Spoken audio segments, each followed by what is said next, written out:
We've built with wood since Noah's time. It's a material that's deeply linked to our trade. I would even say it's where the forest, man, and the sea meet.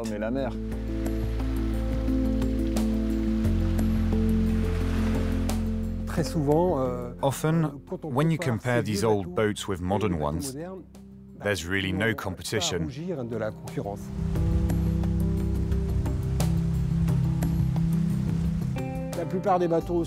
Most of the boats that we have here, vessels that are frozen in time, are the best examples of their age. The rest have all disappeared and haven't survived. We've really got the masterpieces here.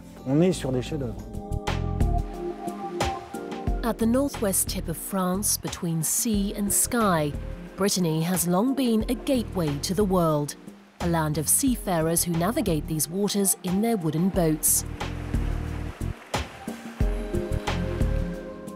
Louis Maufret used to be a sailor. He now spends his days back on dry land repairing boats, but he hasn't turned his back on his former love. It's all about the history of the sailors, and these boats which are built to sail, they're not just museums.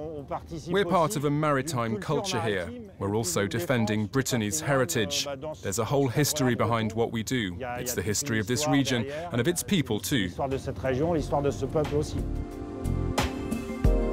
For 30 years, the GUIP workshop has been busy building and restoring wooden boats.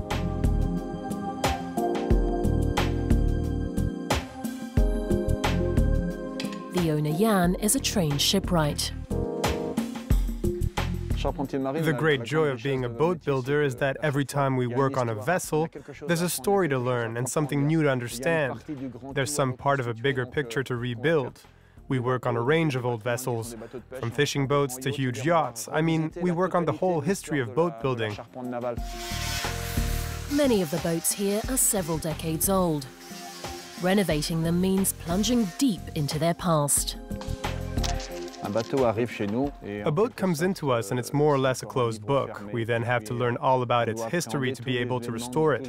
We have to know how it sailed, what it was used for. We have to understand why it's damaged, why it's worn and torn. Because a boat that's 100 years old has been battered by time. It's undergone modifications and has defects. And we need to be able to assess these, then accept or refuse them. It's an eye for detail that has made these craftsmen some of the most respected boat restorers in Europe. If we want to continue, we have to be at the top of our game. And it's really important for the men who work here to have this recognition. Like for any craftsman or instrument maker, or like in Pinocchio, the guy who builds the wooden puppets.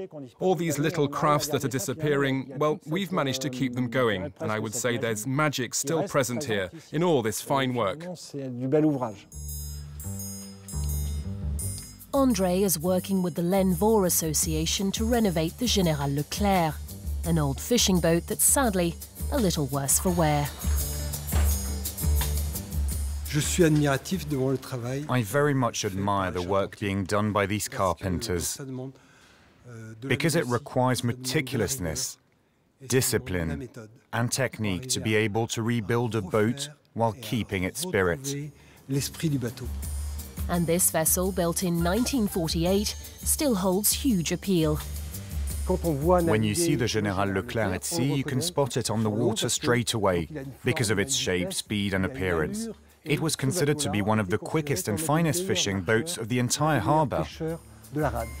It's so admired that it was classified as a historic monument in 2005. Yet another reason to preserve its beauty. Because we change the parts one by one, we're working respectfully. It's a very sensual, very delicate work. For the fishermen or the sailors, it's still the same boat, even if we've changed lots of its parts.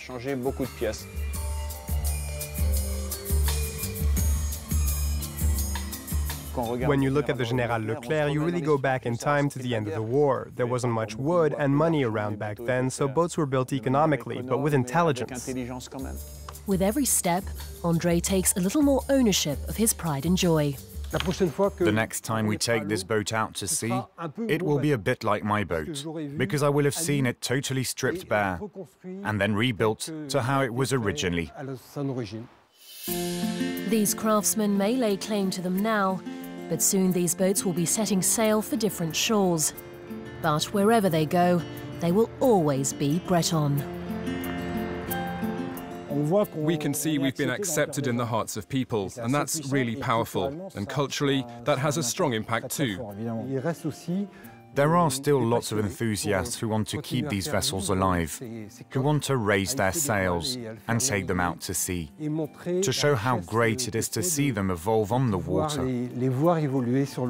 Boats today have become more and more what I would call homeless. They no longer have geographic ties and have to fit into all kinds of different places. But a wooden boat always keeps a strong cultural anchor to its home. We're selling this dream, and there are always people out there who long to have a wooden boat.